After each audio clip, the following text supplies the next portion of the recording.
Mr. Silent Channel. Kabanata 571 hanggang 600. Habang nakatingin kay Tang Wulan at sa iba pa, ilang estudyante ng Xingluo Royal Academy ang nagbubulungan. Inimbitahan daw sila ng imperyo na lumahok sa Continent Young Senior Soul Master Elite Competition ngayong taon. See you on the stage at that time. What's the comparison? Bagamat ipinanganak sila sa Shrek Academy, kapos na sila sa edad. Baka sumasali sila sa junior group competition. Kung ganoon, may chance na mag-champion. Hindi. Parang galing sa grupo ng kabataan, medyo hindi maganda ang imperyo. Hindi ko masasabi iyon, pagkatapos ng lahat, ito ang aming home court. Anyway, it's affirmation to give them offense. This time, maglalaban din daw ang Monster Academy. Ito ba ay isang tunay at pekeng labanan ng Shrek? Bahagyang tumawa ang isang babaeng estudyante. Magsalita ng mabuti. Ang Empire ay nagbibigay ng malaking kahalagahan sa Monster Academy. Ang paglalagay ng isang piraso ng dim sum sa kanyang bibig, ang mukha ni Tang Wulan ay nagpakita ng medyo maalalahanin na tingin, Monster Academy. Ano ba yan? Ang ikalawang ebolusyon ng Wan ay nagdala ng higit pa sa mga pagbabago sa Wan. Ang buong kombinasyon ng kapangyarihan ng bloodline ng Golden Dragon King at Wan ng Blue Silver Emperor ay lubos na nagpabuti sa pagpapabuti ni Tang Wulan, tulad ng pandinig. Captain, nagigilty ka ba sa pagiging soul guide train? Tumawa si XCXC. Inis na tinitigan siya ni Tang Wulan, hindi ito federation, kaya hindi ako makakatagpo ng Evil Soul Master. Speaking of it, hindi talaga magandang alaala ang dati niyang karanasan sa pagsakay sa Soul Guidance Train. Halos sa bawat oras na nakatagpo ako ng isang bagay na hindi gaanong kahanga-hanga, at kahit na may isang malapit kamatayan na balangkas. Kahit na ipadala siya ng Academy sa Star Luo Continent sa pagkakataong ito, medyo nakaiwas ito sa banta ng mga Evil Spirit Masters. Gayunpaman, si Tang Wulan ay nasa napakagandang mood. Kahit na ang 2 buwang karanasan sa pagsakay sa bangka ay masasabing malalim at mainit, sa wakas ay nakalusot siya sa ika-4 na antas, at may 10,000 taong Spirit Ring, ang pangalawang ebolusyon ng Martial Spirit. Ang buong tao ay nakumpleto ang isang pagbabagong anyo, at sa wakas ay maaaring ituring na ganap na nakakakuha ng mga yapak ng mga kasosyo, maging ito ay ang Cultivation Base o ang Martial Soul mismo. Ang selyo ng Golden Dragon King ay maaaring makapasok sa ika-5 layer anumang oras, at walang banta sa ngayon. Opisyal na pumasok ang Forging sa ika-6 na antas, at dahil sa kanyang naipon na akumulasyon, natapos na niya ang espiritual na Forging at Melting Forging at 3 uri ng Metal Forging, at pumasok sa mataas na antas ng ika-6 na Forging Division ng madali. Sa ika-6 na antas, lahat sila ay nangungunang mga manlalaro. Siyempre, malayo pa ang mararating kung gusto mong matamaan ang banal na manggagawa sa hinaharap. Hindi lamang kailangang may pa ng cultivation base, ngunit ang multi-metal melting at spiritual forging ay nangangailangan din ng maraming accumulation. Ang higit na nakakatuwa kay Tang Wulan ay ang bilis ng paglilinang. Pagkatapos ng ikalawang paggising ng Martial Soul, ang pagsasanay ng Zuanchen skill ay 2 beses ang resulta sa kalahati ng pagsisikap. Ngayon ang isang araw ng cultivation ay karaniwang katumbas ng soul power ng nakaraang 3 araw ng cultivation. Kapag ang isang tao ay umabot sa antas 40, ang kanyang bilis ng paglilinang ay bababa, ngunit siya ay umunlad sa pangkalahatan. Sa ganitong bilis ng paglilinang, noong siya ay 20 taong gulang, kumpiyansa siyang maaabot niya ang antas na 60. Kung makumplito mo ang 2 karakter na battle armor sa oras na iyon, maaari ka talagang tumapak sa kagubatan ng malakas, at ang bilis na ito ay magiging hindi bababa sa 5 taon na mas mabilis kaysa kay Teacher Wu. Sa likod ng ulo ang mga kamay, maluwag siyang nakasandal sa upuan, may malabong ngiti sa labi, pinagmamasdan ng magandang tanawin sa labas ng bintana, ito ay isang bihirang treat. Hoy, ano yun? Mecha ba? Biglang natuklasan ni Tang Wulan na sa labas ng bintana ng kotse, mayroong isang itim na lugar sa kalangitan na kumikilos ng napakabilis sa kalangitan. Bahagyang namuo ang kanyang mga mata, at gumalaw ang mga purple magic pupils. Ang nakita ko ay isang mecha, at ang estilo ng mga mecha na ito ay halatang iba sa Daoluo Dalo.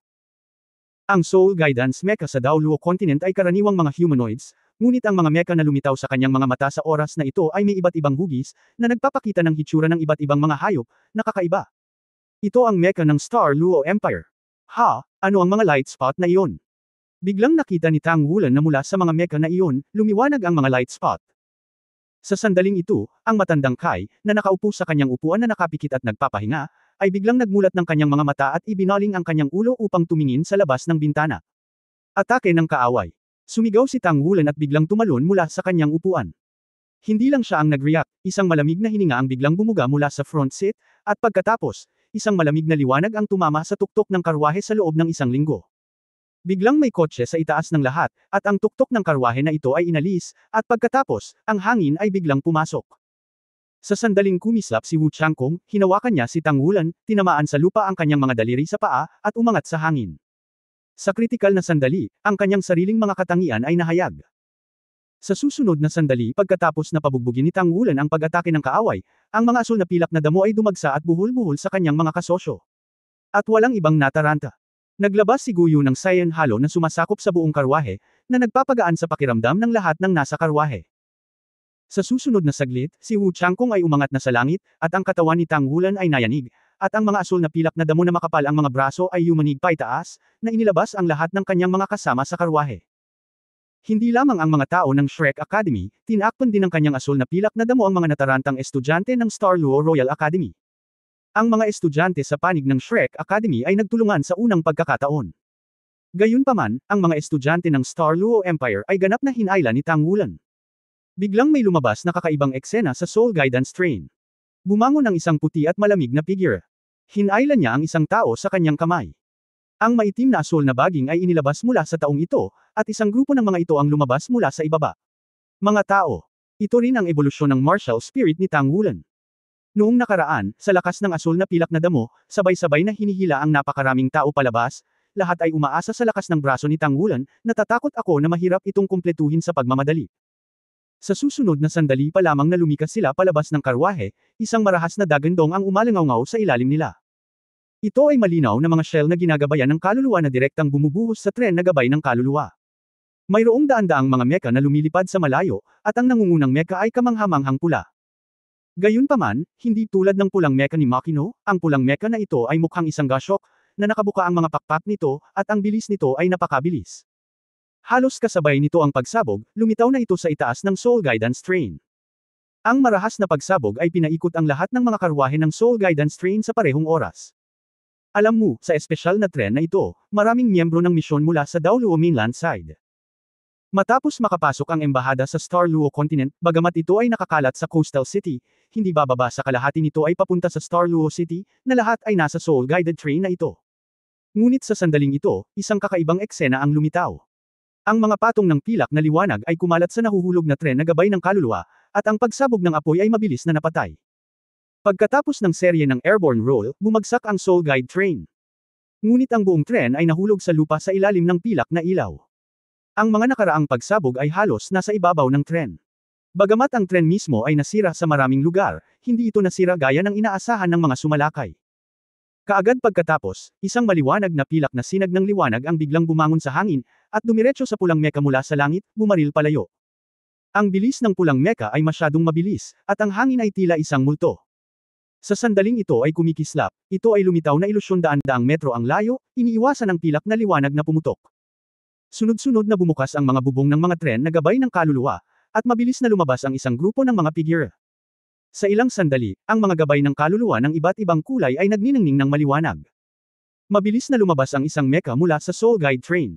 Ang Star Luo Empire Mecha Guards ang namamahala sa pagbabantay sa misyon sa pagkakataong ito. Sa mga mecha na ito, karamihan sa mga ito ay mga purple class na mecha, at mayroong 4 na black class na mecha, at ang kabuuang bilang ay kasing dami ng 30. Ang mga kaaway na iyon. Ang bawat mecha sa pag-atake ay may marka ng bungo sa dibdib.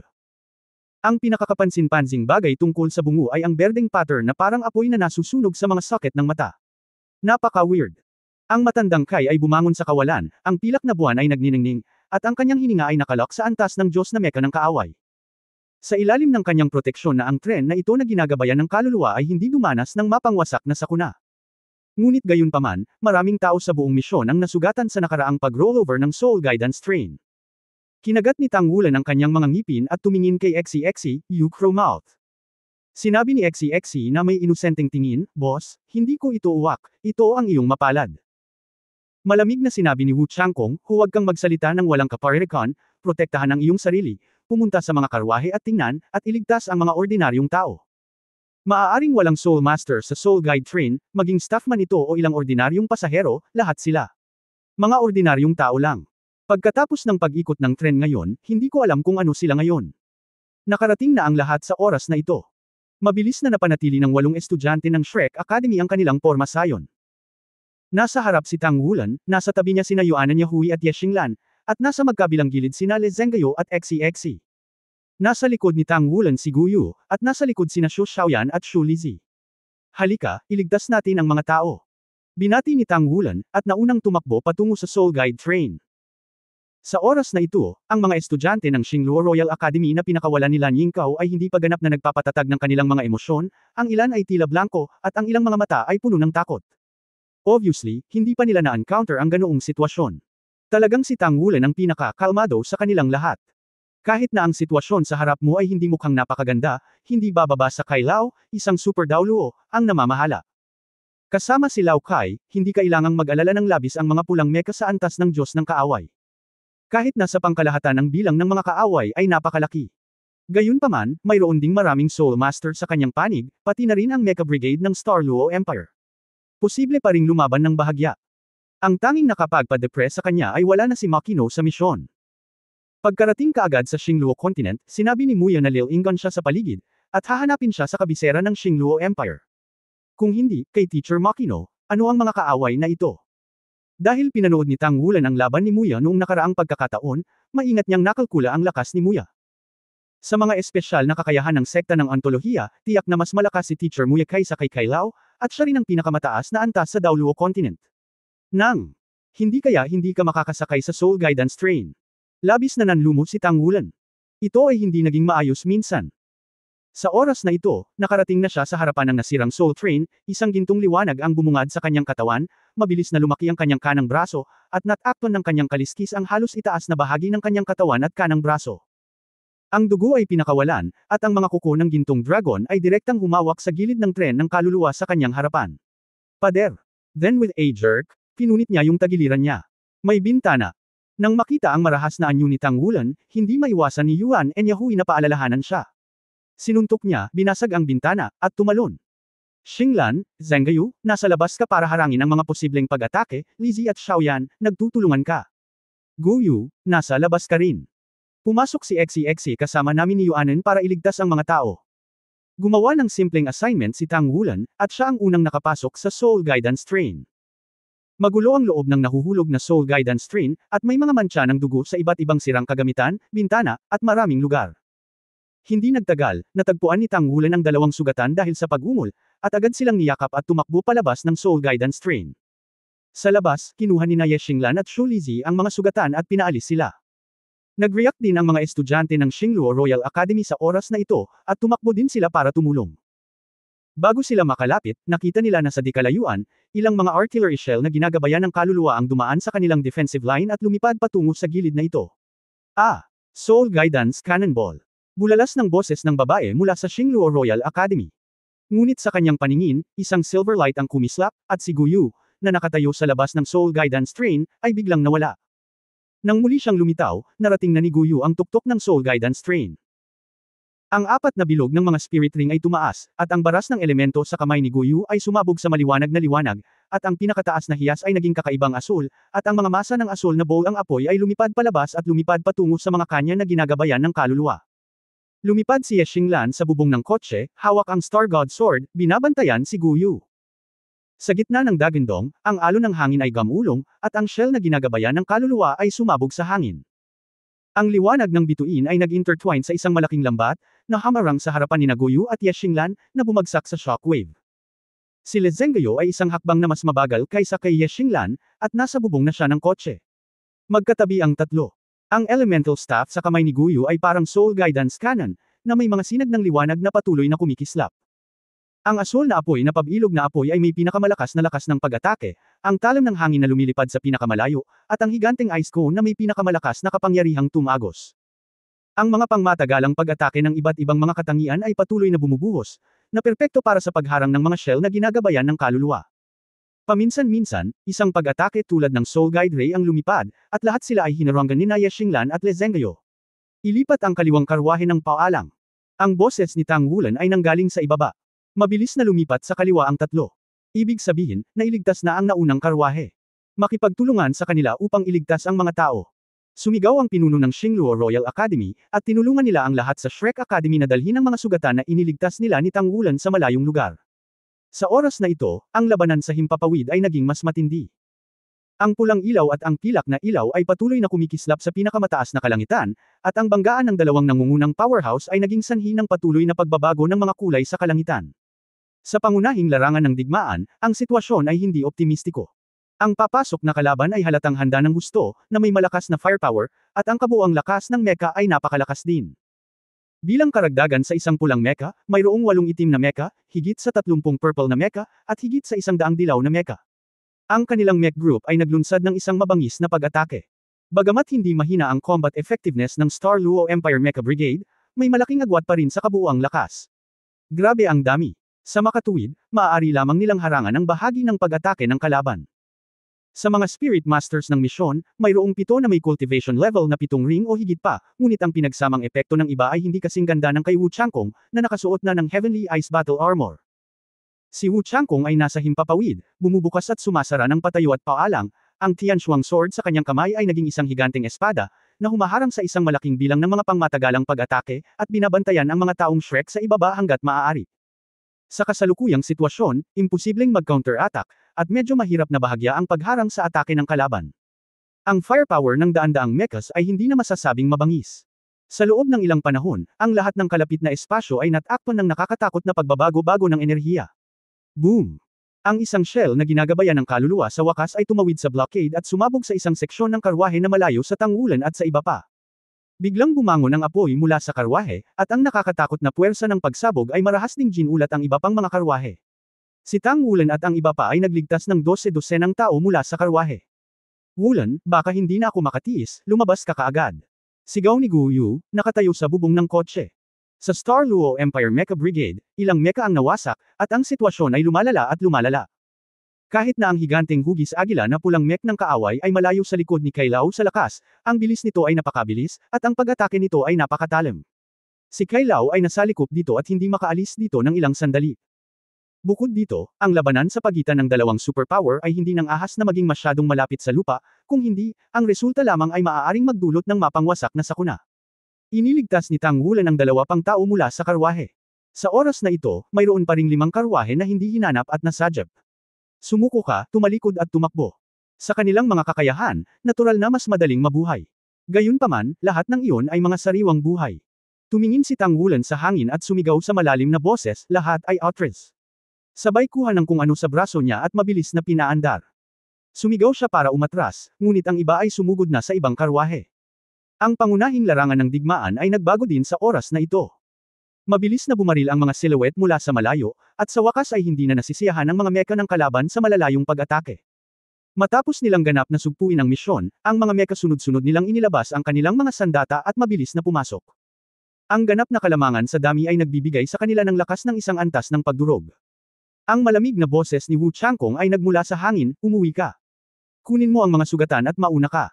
Gaya ng sinabi niya, ang Sky Ice Battle Armor sa kanyang katawan ay namumulaklak ng nakasisilaw na puting liwanag, at ang tao ay lumutang patungo sa kalaban na parang snowflake. Ang pinalaking Sky Frost Sword ay kumikinang ng maliwanag, at ang kaunting ice blue na ilaw ay nabunot sa hangin. Napansin na ng kabilang partido ang lakas ni Wu Changkong, kaya 2 black level na mecha ang lumipad patungo sa kanya. Ang taas ng Black Level Mechas ay halos-halos 8 metro, ngunit ang Black Level Mechas ng Xingluo Empire ay medyo iba sa Daoluo Continent. Ang 2 Black Level Mecha na lumilipad patungo kay Wu Zhangkong ay parang higanteng oso at unggoy. 5 metro lang ang taas ng malaunggoy na itim na mecha, ngunit napaka-flexible nito. Mayroong 2 pares ng natitiklop na pakpak sa likod. Ang mga natitiklop na pakpak ay hindi malaki ang sukat. Ang bawat isa ay may mga jet port. Sa ilalim ng pagsasaayos ng 2 pares ng natitiklop na mga pakpak, mukhang napaka-flexible. Nababaluktot. 12 metro ang layo ng Black Class na mecha sa hugis ng isang higanteng oso, at tila napakarilag nito. Inilabas ang dark purple na kalasag, ang magkabilang kamay ay may hawak na palako na may haba na higit sa 20 metro at isang malaking talem. Walang duda na ang isa sa dalawa ay isang uri ng lakas at ang isa ay isang uri ng maliksi. Ang higanteng bear mech ay sumugod at biglang ibinato ang battle axe sa kanyang kamay. Huwag tingnan ang masalimuot na figure nito, ngunit nang kumaway ang battle axe, naghatid ito ng sunod-sunod na after images sa hangin. Isang itim na ilaw ang agad na umabot ng 100 metro at dumiretso sa sayaw. Naputol ang langit. Ang anyo ni Wu Changkong ay biglang naging ilusyon, ang Sky Ice Battle Armor sa kanyang katawan ay naglabas ng parang panaginip na liwanag, at ang Silver White Sword filament ay naging mga frost mark, na bumaril gamit ang kanyang katawan bilang sentro. Naputol si Heimang sa hangin, si Wu Zhangkong sa oras na ito ay parang nagyayelong ambon na hindi may lock. Sa sandaling kumislap ang malakas na liwanag, naabot na ni Wu Changkong ang langit sa itaas ng higanteng bear mecha. Ang lahat ng mga marka ng hamog na nagyelo ay natipon sa isang iglap, at sweep patungo sa kabilang panig tulad ng isang malaking lambat. Ang bear mecha ay napakalaki at hindi maiiwasan. Ngunit ang proteksyon na takip sa katawan nito ay nagpakita ng isang malakas na kapangyarihan sa pagtatanggol. Ang mga marka ng hamog na nagyelo ay bumagsak, at ang maliwanag na lilang sinag ay lumabas mula sa madilim na lila na kalasag, ngunit ito ay makapal pa rin at walang bakas ng pagkasira. At sa sandaling ito, tahimik na lumitaw ang isang figure sa likod ni Wu Changkong, 2 metro ang haba na punyal ang biglang nahulog, at dumiretso sa likuran niya. Ito ay ang Ape Mecha, ang bilis nito ay masyadong mabilis. Nang magkabanggaan ang higanteng bear mecha at Wu Changkong, naging multo ito at lumitaw sa likod ni Wu Changkong. Sa larangan ng digmaan, kadalasan ang ganitong uri ng killer mech ang pinaka-nakakatakot. Bahagyang inalog ni Wu Changkong ang kanyang katawan, ang kanyang mga galaw ay napakahusay, at ang kanyang buong pagkatao ay agad na naging isang ilusyon at anino, at ang Heaven Frost Sword sa kanyang kamay ay naging transparent at maliwanag. Ang katawan ay naglaho ng ilusyon, na naging sanhi ng pag-atake ng Ape Mecha at pagpunta sa bakanteng espasyo. Kaagad pagkatapos, ang dagliang namamagang Sky Frost Sword ay naging bilog ng mga Sword Wheel, ang ikalimang kakayahan ng kaluluwa, ang Frost Whisper Being Wheel. Sa harap ng napakaraming malalakas na kalaban, isang mabilis na laban ang dapat gawin. Isang malaking espada ang bumagsak, at ang kalangitan ay puno na ng nagyayelong ambon. Isang pagsabog ng malakas na liwanag ang sumabog mula sa likod ng higanteng bear mecha, at ang purple na kalasag ay agad na umabot sa limitasyon nito. Sa likod, hindi mabilang na mga sinag ng liwanag ang bumulaga, isa-isang nguso. Ang laki ay napakalaki, kaya ang enerhiya na maiimbak ng bear mecha ay walang alinlangan na higit pa kaysa sa ordinaryong mecha. Gayunpaman, sa oras na ito, ang malaking sukat ay hindi sapat ang kanyang mga depensa upang mapaglabanan ang lakas ng pag-atake ni Frost Bingyo. Sa isang katok na tunog, ang itim na mecha ay biglang naging puti. Sa sumunod na sandali, biglang nawala si Wu Changkong sa hangin, at isang malaking nagyayelong ambon lamang ang kumalat sa hangin. 12 ng Soul Guide Rays ang dumaan sa kinaroroonan niya noon, ngunit nahulog sa bakanteng espasyo. Nagulat din ang Ape Mecha, pinapanood ang Giant Bear Mecha na bumaba mula sa langit at nahulog pababa. Sa lakas ng black level na mecha, imposibleng masira ito kahit na mahulog ito mula sa taas na ito. Gayunpaman, ano ang sitwasyon ng pagiging frozen? Ibig sabihin, sira ang depensa. Maaaring nawasak ang mecha division sa loob. Nagulat na lang siya, biglang namuo ang ice mist sa likod niya. Mabilis na nag-react ang Ape Mecha, at ang kanyang katawan ay biglang lumiko sa hangin, sinusubukang tumakas mula sa isang kakaibang anggulo.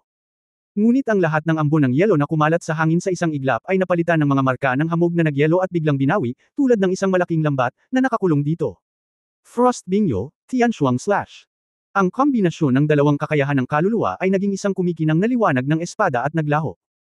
Ang figure ni Wu Changkong ay muling naging ice mist at biglang nawala, huminto sa ere ang mecha ng unggoy, sa sumunod na sandali, bigla itong naging 2 piraso at nahulog mula sa langit. Ang lahat ng ito ay mahabang panahon para magsalita, ngunit sa katunayan ito ay ilang paghinga lamang, at ang 2 itim na antas na mecha ay nahulog sa harap ni Wu Changkong. Ito ang gap sa pagitan ng mecha at battle armor, at gap din sa pagitan ng mga ordinaryong Spirit Master at Shrek Academy Spirit Masters. Kasabay nito ay sinimulan ni Wu Changkong ang kanyang kamay, isang malaking bilang ng mga mecha ng kaaway ang dumating na, at ang digmaan ay puspusan na. Walang alinlangan na mas kaunos-lunos ang laban ng santukan kaysa sa mga pangmatagalang pag-atake. Ang Star Luo Empire Guard ay maaari lamang ayusin sa isang linya ng depensa, halos hindi nilalabanan ang pangharap na pag-atake, ngunit sila ay napakakaunti sa bilang upang pangalagaan ang lahat. Sa Daoluo Mainland Mission, sinubukan ng lahat ang kanilang makakaya, ngunit lumitaw pa rin ang mga nasawi sa sandaling nagbanggaan ang 2 panig. Pinunit ni Tang Wulan ang kanyang sasakyan at iniligtas ang 2 pang tao. Si Yuanan Yahui ay naging isang Titan Great Ape, at sumugod siya palabas kasama ang 4 na sugatan. Ibigay ang mga tao sa mga estudyante ng Royal Academy at pagkatapos ay tumalikod at nagmamadaling bumalik. Ngunit sa sandaling ito, isang lilang mecha ang nahulog mula sa langit. Ang higanteng espada sa kanyang kamay ay bumasag patungo kay Yuanan Yahui. Kahit na si Yuanan Yahui ay naging isang Titan Great Ape, ang kanyang laki ay hindi maihahambing sa isang makapangyarihang mecha. Ngunit sa harap ng lilang mecha, wala siyang kahit katiting na intensyon na umatras. Nagkaroon ng kislap ng liwanag sa kanyang mga mata, at siya ay pumutok ng kamao, na labis na nanalo. Boom! Ang purple mecha ay bumangga, at ang higanteng espada ay bumangga sa mga kamao ni Yuanan Yahui. Napaatras si Yuanan Yahui ng 2 hakbang, at ang lilang mecha ay lumipad pabalik sa ere ng nakakagulat. Nagmukhang tanga ang mga estudyante ng Xingluo Royal Academy, gamit ang kanilang katawan at mecha. Isa lang itong halimaw. Kasabay ng pag-atras ni Yuanan Yahui, itinapon ang magkabilang kamao, at ang 2 grupo ng mga air cannon ay marahas na nagpaputok. Dumiretso sa kabilang party. Ang Purple Mech ay may napakayaman na karanasan sa pakikipaglaban, at ang proteksyon na takip sa kanyang katawan ay agad na kumikinang. Habang hinaharangan ng air cannon, isang nakatusok na apoy ang lumiwanag sa higanteng espada sa kanyang kamay, at ang apoy ay kulay lila din, na lumalamon gamit ang nagniningas na liwanag. Ito ang kombinasyon ng Soul Master at Mecha. Malamig na sumangot si Yuan Enyahui, at ang pang-apat na spirit ring sa kanyang katawan ay nagliliwanag, at ang kanyang figure ay lumiit ng bahagya, ngunit ang kanyang mga kalamnan ay halatang mas malakas. Tahimik na sumugod pasulong, isa pang suntok ang pinakawalan. Troll Titan. Boom! Ang apoy ay bumangga sa kanyang katawan, at agad na nagkalat. Ang nakakatakot na pagbabago-bago ng enerhiya ay sumabog sa isang iglap, at ang purple class na mecha ay tinamaan ng kamao ni Yuanan Yahui gamit ang isang espada, at lumipad palabas. Ito si Yuanan, ang makapangyarihang Yuanan. Sa sandaling ito, isang dexterous figure ang tahimik na lumitaw sa gilid ng mecha. Lumipad ang figure.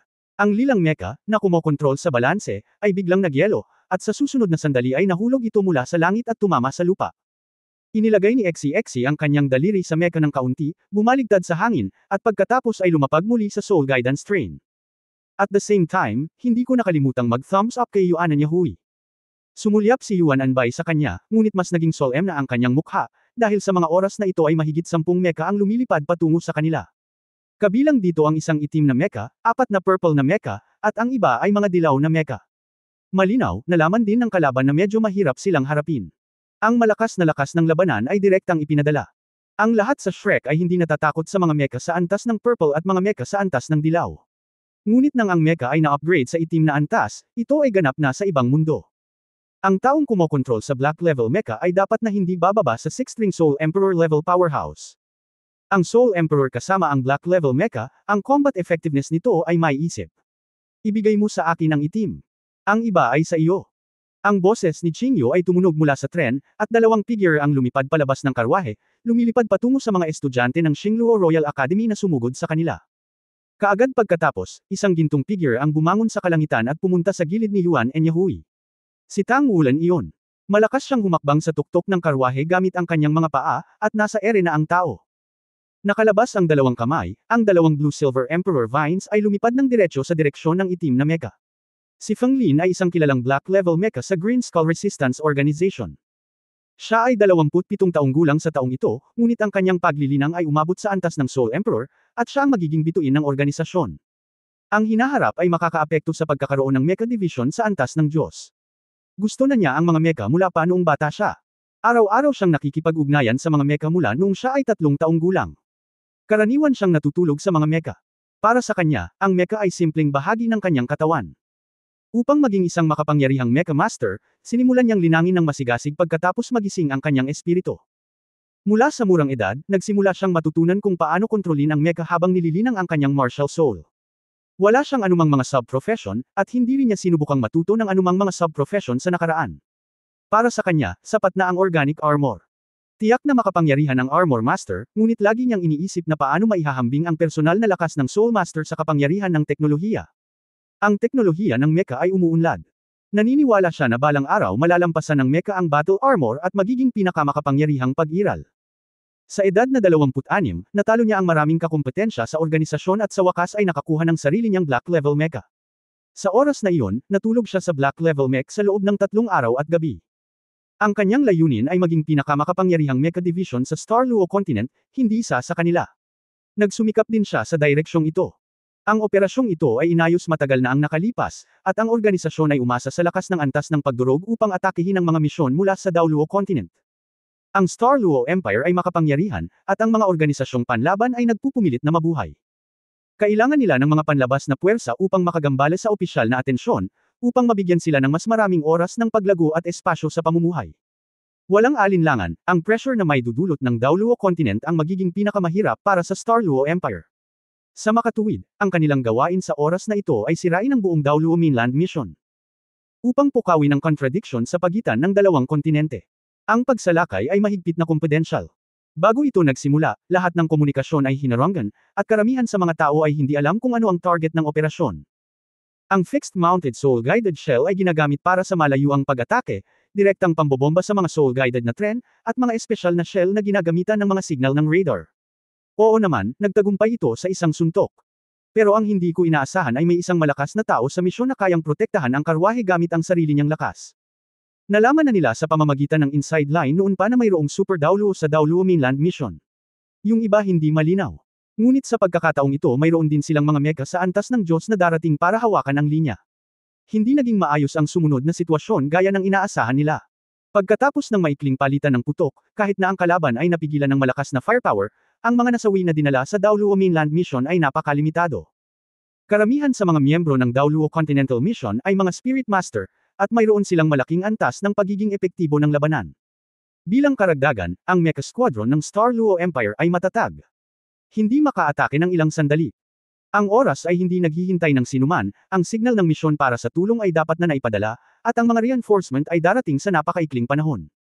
Sa makatuwid, kahit na alam niya na ang tuloy-tuloy na pangmatagalang pag-atake ay tiyak na magiging epektibo, pinili pa rin niya ang maikling labanan. Ang layunin ay ganap na lutisin ang buong Daoluo Mainland Mission sa pinakamaikling posibleng panahon.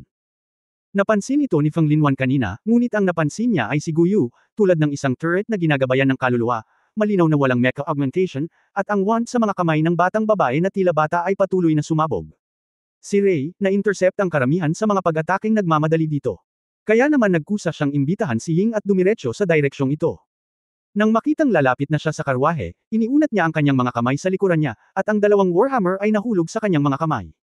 Ang pag-asa sa malakas na kapangyarihang panlaban ng mga black level na mecha, ang Warhammer, isang sandata na may mahusay na mapanirang kapangyarihan, ay mas epektibo kaysa sa mga espada sa maraming kaso. Sa ilalim ng iniksyon ng enerhiya, ang ibabaw ng dalawang higanteng Warhammers ay nagpakita ng isang itim na halo, at sila pala ay bumagsak ng diretsyo sa tuktok ng karwahe. Ngunit sa sandaling ito, isang figure ang biglang nag-zoom in sa screen sa harap ni Feng Linwan. Ito ay isang binatilyo na mukhang 15 o 6 na taong gulang lamang. Pumalakpak siya sa hangin, sa hindi inaasahang pagkakataon ay naglabas siya ng 4 na spirit ring, 3 purple at 1 itim. 4 na singsing ay may 10,000 taon. Nagulat si Feng Linwan. Ito ang unang pagkakataon na nakatagpo siya ng ganitong sitwasyon. Pagkatapos ay nakita niya na ang itim na espiritong singsing sa binata ay biglang lumiwanag, at ang mga baging nakasingkapal ng mga hita na kumikislap na may madilim na asul na liwanag ay dumagsa, at ang target ay nasa kanyang tagiliran. Sa loob ng mga baging, isang madilim na gininto ang liwanag ang kumikislap parang mga dragon. Mabilis na lumiit ang figure ng binata na natatakpan ng baging. Anong klaseng martial soul ito? Habang nag-uusisa, lumitaw din ang isang dampi ng pang-aalipusta sa sulok ng bibig ni Feng Linwan. Gaano man kalakas ang spirit ring, ito ay hindi hihigit sa ika-4 na singsing. Siya ay isang powerhouse sa antas ng 6th Ring Soul Emperor.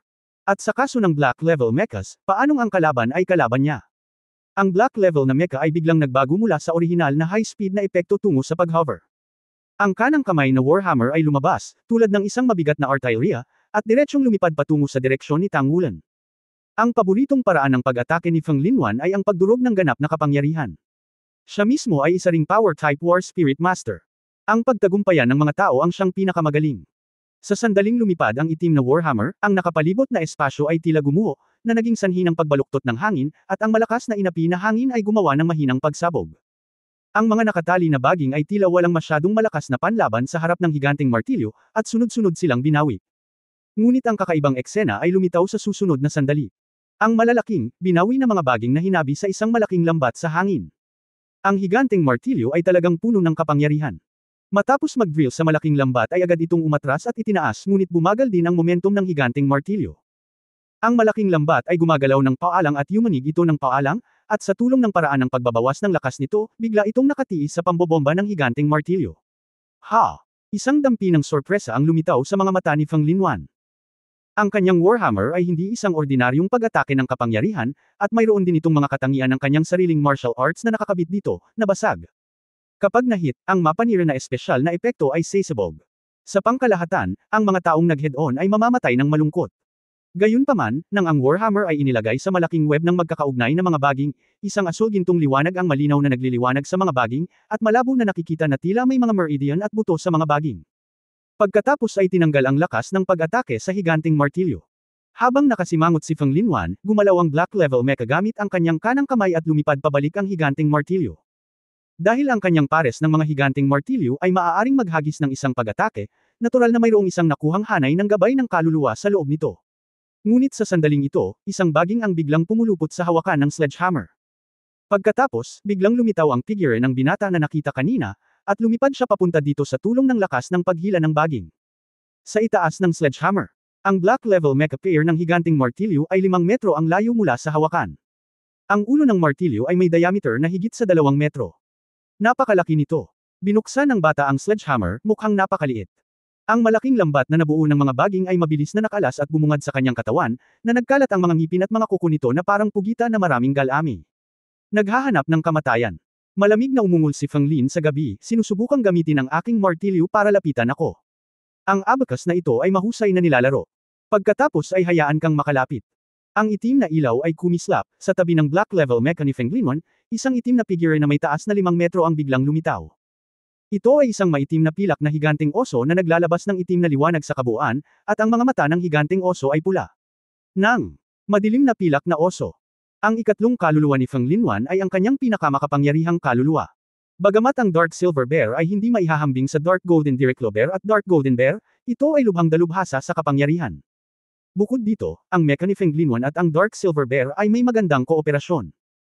Ibig sabihin, direktang magagamit ng Dark Silver Bear ang pares ng higanting martilyo na may isang hawakan na tumitimbang ng hanggang 2,500 kilo na nilagyan ng kanyang Black Level na mecha. Talagang umiiral ito tulad ng isang makinang pangpatay. Ang maitim na pilak na oso ay ang kaluluwa, at ang itim na antas na mecha ay iniunat ang kanyang kanang kamay, at ang maitim na pilak na oso ay tumapak sa palad nito, at sumugod patungo kay Tang Wulan gamit ang lumilipad na higanting martilyo na parang bola ng itim na liwanag. Isang matamis na ngiti ang lumabas sa mukha ni Feng Lin sa gabi. Sa lakas ng Dark Silver Bear 10,000 Year Soul Spirit, kapag nakalapit na ito sa kalaban, maaari nitong mapunit ang kalaban sa isang iglap. Kung pipiliin ni Tang Wulan na umatras, direktang kokontrolan ng Dark Silver Bear ang Mecha Giant Hammer, na magdadala ng pinakamarahas na pag-atake. Ang parehong maaaring pumatay sa kanya. Ngunit si Feng Linwan mismo ay gustong gumawa ng isang hakbang palapit sa pakikilahok sa labanan sa hinaharap, at mabilis na pinatay ang lahat ng mga Mission Spirit Masters dito. Napakabilis ng takbo ng Dark Silver Bear, isang iglap lang, halos nasa harap na ng lumilipad na higanting martilyo. Nalantad na ang kahindek-hindek na mga pangil, at nagkalat ang isang pares ng malalaking paa ng oso, at akmang yakapin sila. Ngunit sa sandaling ito, sa likod ni Tang Wulan, isang malaking anino ang biglang lumitaw. Ito ay hindi isang kumpletong katawan, ngunit isang malaking ulo. Ang mga mata ng malaking ulo ay pula rin ng dugo, ngunit nang lumitaw ito, ang orihinal na marahas na aura ng Dark Silver Bear ay agad na pinigilan. Ito ay isang buhay na ang ulo lamang ay mas malaki kaysa sa katawan ng Dark Silver Bear. Biglang bamuka ang malaking bibig at naglabas ng nakakatakot na dagandong. Sino ang walang 10,000 taong kaluluwa? Tyrannosaurus. Ang mga kaluluwa ay pawang espiritual, kung mas makapangyarihan ang kaluluwa, mas mataas ang karunungan. Sa antas ng 10,000 taong kaluluwa, ang karunungan ay hindi mas mababa sa mga tao. Ang Dark Silver Bear ay talagang hindi malakas sa mga espiritu ng parehong antas sa mga tuntunin ng karunungan, ngunit ang instinct nito ay napakasensitibo. Ano ang umiiral na Tyrannosaurus? Ito ang tunay na Panginoon ng lupain na espiritong hayop, at ito ay wala na noon pang 10,000 taon na ang nakalilipas. Ngunit ang bloodline nito ay naglalaman ng hininga ng Golden Dragon King, at isa ito sa mga purest Dragon Soul Beast na may bloodline ng Golden Dragon King. Ay ang tunay na kapangyarihan Overlord.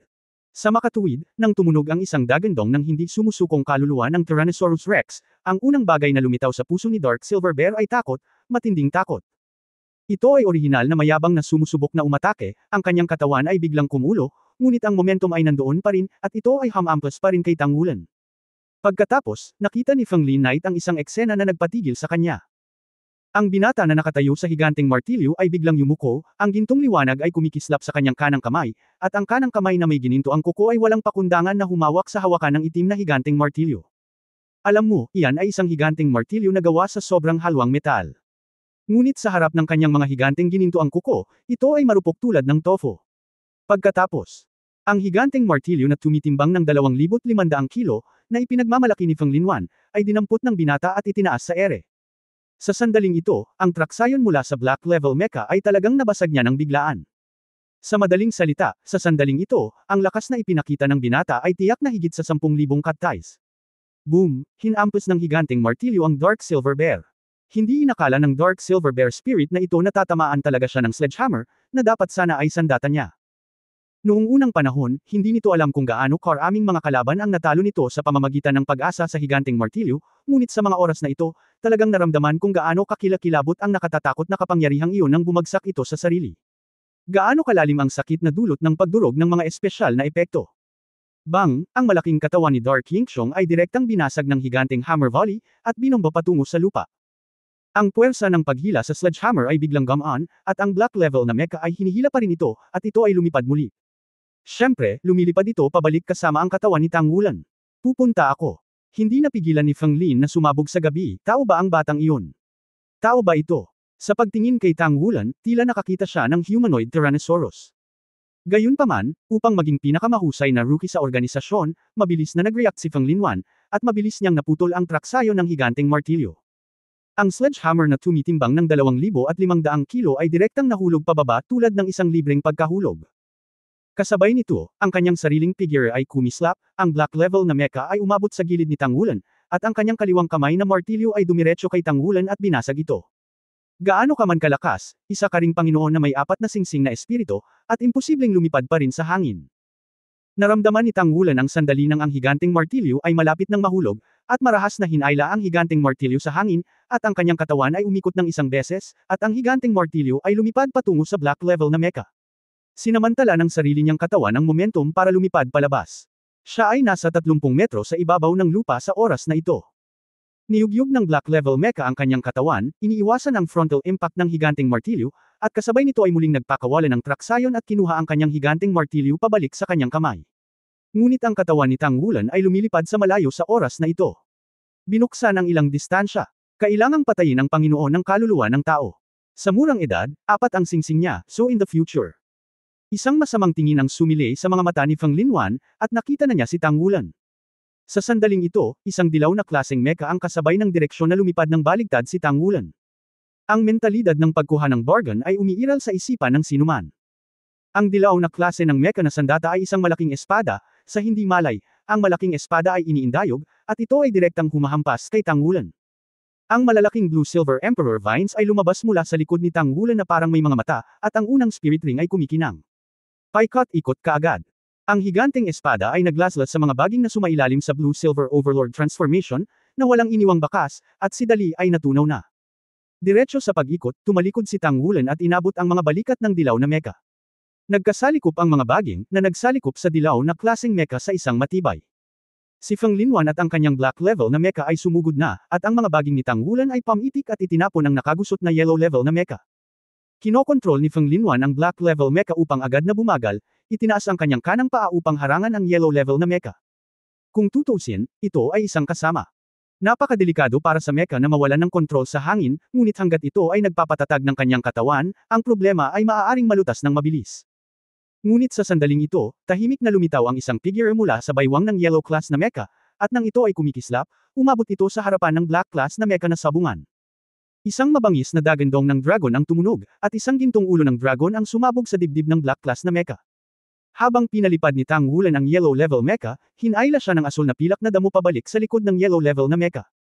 Habang tinulungan ito ng black level na mecha na patatagin ang kanyang figure, siya ay marahas. Isang palihim na pag-atake. Nakakagulat ang Golden Dragon. Ito ay hindi maiiwasan. Hindi naman tao si mecha, at gaano man kahusay ang control, imposibleng magkaroon ng flexibility ng katawan ng tao.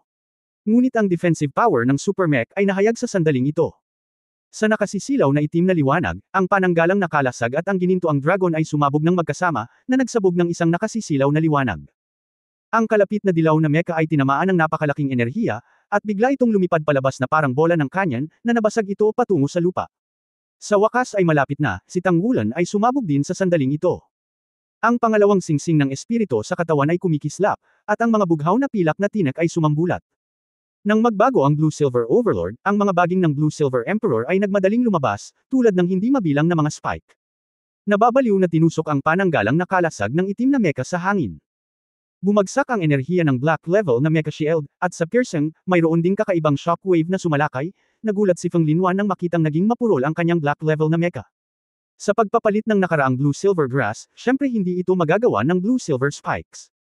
Ngunit ngayon ito na ang Blue-Silver Emperor, at maging ang Blue-Silver Emperor sa ilalim ng 10,000 taon ng kakayahan ng espiritu ay nagbago ang Blue-Silver Overlord.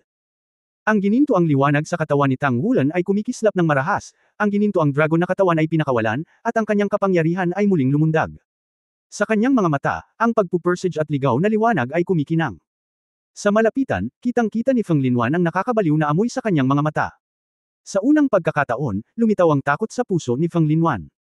Halos hindi siya nag-atubiling kontrolin ang kanyang pares ng mga higanting martilyo upang galit na lumaban, at hinampas si Tangulan ng diretso sa kanyang dibdib. Ang asul na pilak na Emperor Vines ay mabilis na nag-intertwine sa likod ni Tangulan bilang isang kalasag. Hindi man lang siya umiwas, kaya umaasa sa isang asul na pilak na damo na nakabalot sa itim na mecha upang mapanatiling matatag ang kanyang katawan sa hangin, higit pa ang mga asul na Silver Emperor Vines ay protektado sa kanyang likuran.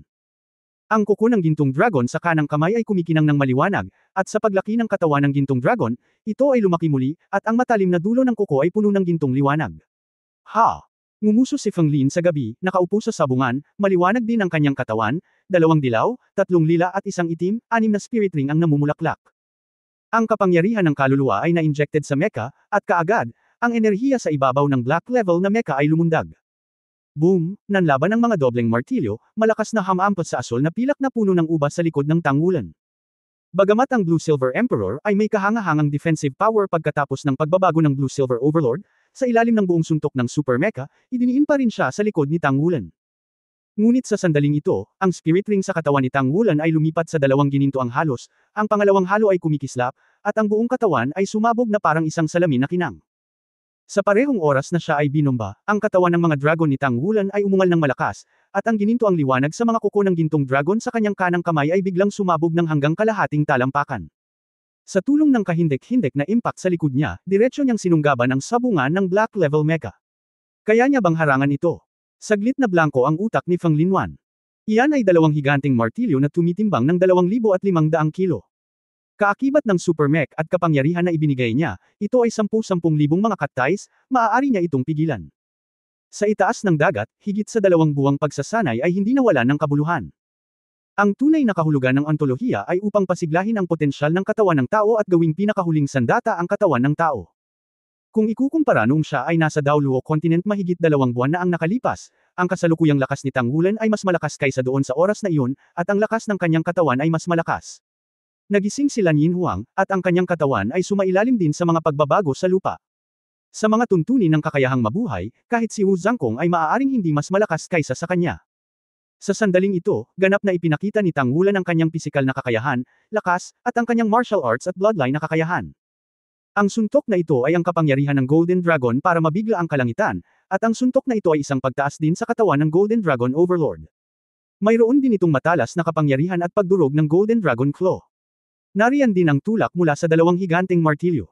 Ang proteksyon ng Black Level Mecha ay napunit sa isang iglap, at ang Golden Dragon Claws ay biglang hinawakan ng cockpit ng Black Level Mecha. Sa nakakatusok na tunog ng pagdurog, ang gintong glow ay kumikislap sa harap ng kanyang mga mata. Habang nagbago ang ekspresyon ni Feng Linwan sa takot, ang ikalimang singsing ng espiritu sa kanyang katawan ay biglang nagbago. Biglang naging maharlika ang buong katawan, nakahalukip-kap ang mga braso sa harap niya. Ang kanyang martial spirit ay Dark Silver Bear. Ang defensive power ng Dark Silver Bear ay walang alinlangan, mabigat na kapangyarihan ang kanyang pundasyon. Gayunpaman, sa harap ng Golden Dragon Claw, ang gayong pagtatanggol ay tila marupok. Bagamat siya ang cultivation base ng Six-Ring Soul Emperor. Ngunit sa oras na ito, ang Golden Dragon Claw ay ang 4-ringed spirit power ni Tangulan kasama ang kapangyarihan ng buong dugo ng katawan, at ang katawan ng Golden Dragon Overlord ay nagmula sa 10,000 kilo ng mabibigat na suntok.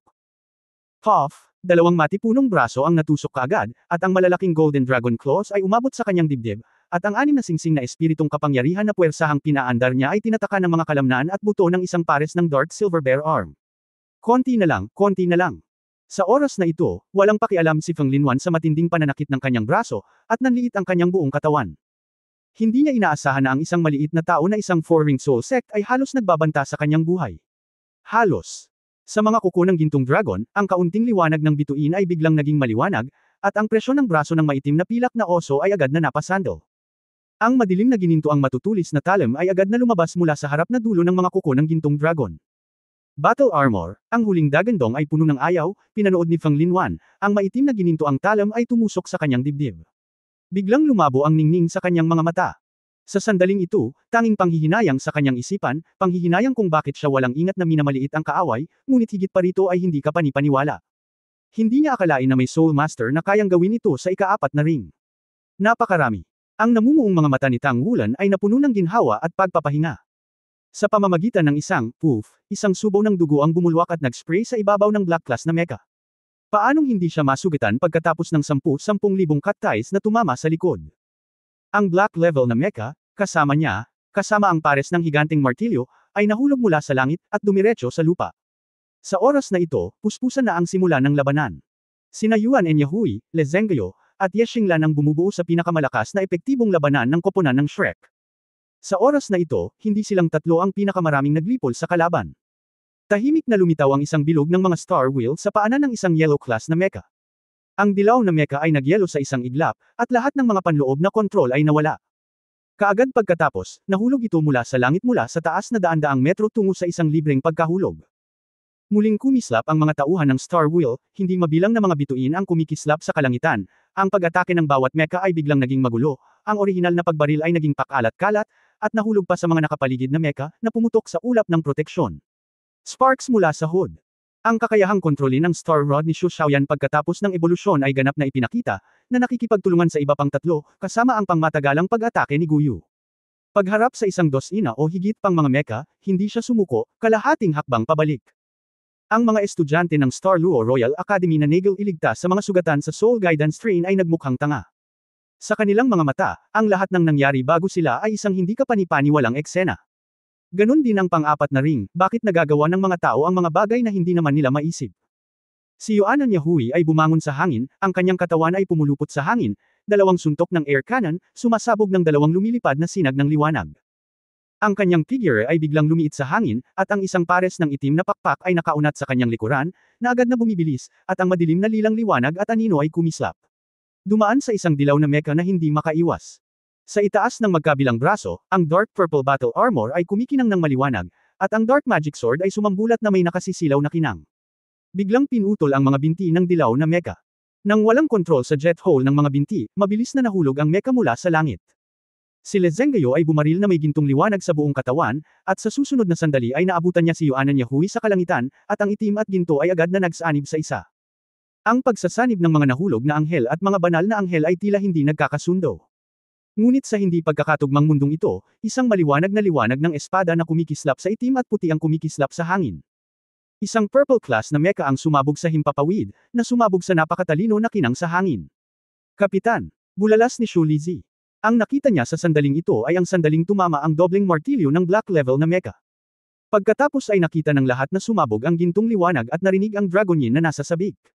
Ang itim na mech ay nahulog mula sa langit. Sa isang flash ng silver light sa katawan ni Guyu, siya ay nasa himpapawid. Muling kumislap ang silver light, at humabol siya sa ilalim ng black level mecha. Nang siya ay maglulunsad ng isang aksyon. Isang figure ang tumayo mula sa black level na mecha. Natapakan ng husto ang black level na mecha gamit ang dalawang paa. Bawasan ang potensyal na buffer. Nagliwanag ang mga mata ni Guyu, at isang pilak na liwanag ang sumilay mula sa staff. Sa susunod na sandali, ang figurang iyon ay puwersahang iginuhit sa kanyang harapan. May mga bahid ng dugo sa sulok ng bibig ni Tang Wulan, ngunit ang kanyang mga mata ay puno ng pananibik. Ito ang unang pagkakataon na nawasak niya ang isang itim na mech, alam mo, ito ay isang super mech. Mayroon ding mga kalaban sa antas ng Sixth-ring Soul Emperor. Kahit na ang lahat ng ito ay hindi inaasahan, ang kanyang instant explosive power ang dahilan kung bakit hindi nag-react ang kanyang kalaban. Pero halata naman ang resulta. Nagtagumpay siya, umaasa sa kanyang mabigat na lakas, pilit na natalo ang napakalakas na kalaban. Kung kaya mo ito, kahit masaktan ka, ano ang kwenta? Nasugatan ka ba? Tanong ni Guyu na may pag-aalala. Okay lang. Bumaba na tayo, gusto ko yung pares ng martilyo. Sabi ni Tang Wulan kay Guyu. Sa isang kislap ng pilak na ilaw, agad siyang dinala ni Guyu sa lupa. Ang super mech ay karapat-dapat sa salitang super. Bagamat nahulog ito mula sa mataas na lugar at tumama sa lupa, hindi ito nagpakita ng anumang senyales ng pinsala maliban sa sugat sa dibdib. Matapat na hinawakan ni Tang Wulan ang 5 metrong haba ng higanting martilyo. Nang wala ang mga kuko ng gintong dragon sa kanyang kaliwang kamay, ginamit niya ang kanyang kanang kamay upang markahan ang isa pang higanting martilyo, na maginhawa para sa paghawak. Pagkatapos ay itinaas niya ang 2 martilyo na may 5 metro ang haba gamit ang isang kamay. Kumaibot ang sulok ng bibig ni Guyu, at mabilis siyang umatras. Ang lakas talaga nitong lalaki na ta. Ikanaway ni Tang Wulan ang kanyang mga kamay, tinapik ang kanyang mga daliri sa paa, at mabilis na umikot ang kanyang katawan sa pwesto. 2 higanting martilyo na tumitimbang ng 2,500 kilo ang itinulak niya upang paikutan. Ilang sandali lang, at kumalat ang isang alon ng masamang hangin. Ang mga mecha na umaatake sa kanilang tagiliran sa himpapawid ay nakita ang eksenang ito, at lahat sila ay pumailang lang sa hangin sa mas mataas na altitude. Biglang humina ang pressure sa grupo ni Yuan and Yahui. Walang gustong bumangga sa nakakatakot na martilyo na iyon. Grabe talaga ito. Sa sandaling ito, may malakas na hiyawan sa di kalayuan, at ang malalaking itim na batik ay mabilis na dumating sa gilid na ito. Ang mga miyembro ng umaataking Green Skull Mecha Regiment ay inutusang umatras ng mabilis. Ang mga reinforcement ay dumating na sa wakas. Ang umiikot na tanghulan ay unti-unting bumagal, sa wakas ay nagpapatatag sa kanyang katawan. Isang pares ng higanting martilyo ang dumaong, at hindi niya napigil ang mapasinghap. Ang kanyang dibdib ay nakaramdam ng panlulumo ng ilang sandali, at ang kanyang mga naunang pinsala ay bahagyang lumala sa ilalim ng marahas na pagsusumikap. Ang pulang mech na lumaban kay Kailaw ay umiiwas at umaatras, ang bilis nito ay napakabilis, umiikot sa hangin. Hinaranggan nito ang maraming pag-atake ng paghabol. Hindi siya hinabol ng matandang Kai, ngunit nahulog mula sa langit at nagpusada sa hangin. Ang pagprotekta sa misyon ay mas mahalaga kaysa sa pagkatalo sa kalaban. Sa oras na ito, hindi siya makikipagsapalaran. Mabilis na umatras ang Green Skull Mecha Regiment. Ang mga reinforcement mula sa Xingluo Empire sa di kalayuan ay halatang mula sa militar, lahat sila ay karaniwang mga mecha, at ang bilang ay kasing dami ng 300. Ang isang bahagi ng mga tao sa ibaba ay binabantayan, at karamihan sa iba ay humahabol patungo sa Green Skull Mecha Regiment. Umupo si Tanghulan sa lupa, hinimas ang kanyang dibdib, medyo ngumisi. Ngunit tumingin sa malaking itim na mecha sa tabi niya, at pagkatapos ay sa pares ng higanting martilyo sa kamay, hindi niya maiwasang mapangiti. Ang bagay na ito ay hindi masusukat ng pera. Tumayo si Xiao Kaifan, isang ilaw ang kumislap sa kanyang kamay, isang dilaw na mecha ang lumitaw sa tabi niya, ito ay kanya, at pagkatapos ay mabilis na binuksan ang sabungan ng itim na mecha sa tabi niya, at si Feng Lin sa loob. Hinugot ang yumaong katawan at itinabi. Pagkatapos ay natanggap niya ang black level na mecha at ang pares ng sledgehammer sa kanyang mecha storage space. Hindi rin maitatapon ang dilaw na mecha. Hiniling ni Tanghulan kay Wu Changkong na tulungan siyang itabi ito. Si Teacher Wu ay may malaking storage space para sa soul guidance device. Ang kanyang mga galaw ay napakabilis, at kapag lumipad ang mga pampalakas dito, nagawa na niya ang lahat. Ang mga kaibigan ay nagtipon sa paligid niya at pinanood siyang gawin ito.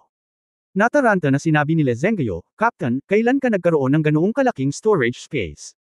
Ano ang sitwasyon ng dilaw na mecha na ito? Ang akin at ang akin ay lahat ng akin. Nakangiting sabi ni Tanghulan. May bahagi ang mga nakakakita sa iyo. Matiim na tinitigan ni Lezengyo si Tanghulan. Tumawa si Tanghulan, huwag kang mag-alala. Pinatay din ni Teacher Wu ang mga black level mechas, lahat ay may bahagi. Bagamat sa gitna ng karamihan, tanging sina Tanghulan at Shulizi lamang ang talagang interesado sa mecha, ang iba ay mas nakatutok sa battle armor. Ngunit ang high-end na mecha ay isang kayamanan, hindi sa banggitin ang anumang bagay, ngunit sa napakaraming mga halwang metal, ang halaga ay mahirap tansyahin. Bukod dito, bagaman ang mga high-level na mecha ay mahirap gamitin ng iba, dahil hindi sila tugma sa WAN. Ngunit palaging mas madaling mag-transform sa isang mecha na nababagay sa iyo kaysa sa muling pagbuo ng isa. Ang dating mecha ni Feng Linwan ay isang bihirang humanoid mecha sa Green Skeleton Resistance Organization, na halos kapareho sa estilo ni Daoluo Dalo. Naturally, ito ay pinakamahusay na upang mapabuti. Ang tugon mula sa Star Luo Empire ay napakabilis pa rin. Daan-daang mecha ang nagbabantay sa Soul Guide Train, at lumipad na ang mga medical mecha, nagsimulang iligtas ang mga patay at pagalingin ang mga sugatan. Bumaba mula sa langit si Wu Changkong at lumapag sa tabi nila. Nang makitang okay na ang lahat, bahagya siyang tumanggo nang hindi nagsasalita. Kaya lang, nanatili ang tingin kay Tanghulan ng mahabang panahon. Sa nakaraang proseso ng pagkatalo ni Tanghulan sa isang black level na mecha, kahit na hindi napansin ng iba sa malayo, paanong hindi ito nakikita ni Wu Zhangkong na kanina pa nakatutok sa kanila. Sa oras na iyon, handa siyang iligtas siya anumang oras. Sa hindi inaasahang pagkakataon, direktang matatalo ni Tanghulan ang isang black level mecha gamit ang sarili niyang kapangyarihan. Ito ay hindi lamang isang katanungan ng lakas. Lumaki na naman ang batang ito, at parang iba na naman ang martial spirit niya. Bilang isang guro ng Shrek Academy, at isa ring estudyante mula sa Shrek Academy, nakita ni Wu Changkong ang maraming mahuhusay na estudyante. Ngunit ito ang una na kasing weird ni Tanghulan. Noong una ko siyang makita, ang kanyang martial spirit ay walang iba kundi ang blue silver grass. Ngunit sa paglipas ng panahon, hindi lamang siya nagpakita ng kamanghamanghang tiyaga at pagsusumikap, ngunit sa parehong oras ang kanyang talento ay patuloy na nagbabago. Ngayon, hindi lang ang lakas niya ang nakakamit ng leadership sa team, pati ang talent niya ay parang ganoon din. Naka-crossleg si Tanghulan sa lupa, tinatakbuhan si Zuan Chenggang para pagalingin ang kanyang mga sugat. Siya ay nagdusa pangunahin mula sa mga pinsala sa pagkabigla. Ngunit sa lakas ng unloading ni Lan Yingkou noong panahong iyon, sa katunayan ay hindi masyadong seryoso ang kanyang pinsala. Malubhang nasira ang Soul Guidance Train at ang track, at halatang hindi na siya makakasakay dito. Mula sa Star Luo Empire, isang luxury soul coach bus ang ipinadala para sunduin sila. At daan-daang mecha rin ang naiwan bilang kanilang mga bantay. Biglang dumating ang pag-atake, ngunit sa wakas ay hindi gaanong nasawi, ngunit kinasasangkutan nito ang dalawang kontinente. Ito ay isang seryosong diplomatikong insidente. Ngunit ang mga ito ay walang kinalaman kay Tang Wulan at sa iba pa, natural na mayroong mga tao sa itaas upang makipag-usap. Ngunit ang pag-ataking ito ay walang alinlangan na sinabi sa kanila na ang Star Luo continent ay hindi mapayapa, at tiyak na hindi ito isang ligtas na lugar. Ang sitwasyon ay na-summarize. Ang pag-atake sa amin ay isang organisasyon na tinatawag na Green Skeletons. Sila ang organisasyon ng paglaban ng Star Luo Empire. Napakalakas ng kanilang lakas. Sinasakop nila ang dalawang mapanganib na probinsya sa Star Luo Empire. Opisyal. Nakalaban ko sila ng maraming digmaan, ngunit nabigo dahil ang organisasyon ng Green Skull ay maraming malalakas na lalaki na nakaupo sa bayan. Ang oras na ito ay maaari lamang nilang i-compress ang kanilang pamumuhay sa kalawakan. Ang oras na ito ay maaari lamang nilang i-compress ang kanilang pamumuhay sa kalawakan. Empire. Ang sitwasyon ng Green Skull Organization ay madaling makita. Bukod dito, pagkatapos ng labanang ito, si Tang Wulan at ang mga estudyante ng Xingluo Royal Academy ay naging pamilyar sa isa't isa. Sa oras ng pag-atake, kung hindi si Tang Wulan ang tumulong sa oras, ang mga estudyante ng Xingluo Royal Academy ay hindi maiiwasang masugatan. Higit pa rito, ang lakas na ipinakita nila pagkatapos ay nagawang ganap na iwaksi ng mga estudyante ng Star Luo Royal Academy ang ideya na maging kalaban nila. Ang eksena kung saan natalo ni Tang Wulan ang itim na mecha ay nag-iwan ng malalim na impresyon sa kanila. Masyadong dominante yun. Lalo na nang durugan niya ang Dark Silver Bear Spirit gamit ang isang mahusay na martilyo. Ang mga mata ng ilang babaeng estudyante mula sa Xingluo Royal Academy ay tumingin sa kanya na halatang iba sa dati. Tang Wulan, bakit napakalakas mo? Gaano kabigat ang martilyo? Tanong ng isang babaeng estudyante mula sa Xingluo Royal Academy. Hindi mabigat, dapat guwang. Si Tang Wulan ay mukhang walang puso. Kakaiba kung maniniwala ka. Bukod sa paglarawan ng Core Circle, paano magiging guwang ang sandata ng Super Mecha? Alam mo kung bakit mo pa ako tinatanong. Tang Wulan, may EQ ka ba? Nako, sobrang sakit ng dibdib ko. Ngayon lang ako nasugatan, kaya kailangan kong matulog sandali. Siguradong hindi ang entertainment ang strong point ni Tang Wulan, lalo na't wala siyang planong makipagkaibigan sa mga estudyante ng Star Luo Royal Academy. Nakaupo si Exi sa dulo ng Soul Guidance bus. Ang kaayusan na ito ay lubos na sinang-ayunan ng pangkat ng Shrek. Napakabisa ng tuko ng uwak ng lalaking ito. Mayroong kahit na ang kapangyarihan upang gawing posible ang imposible.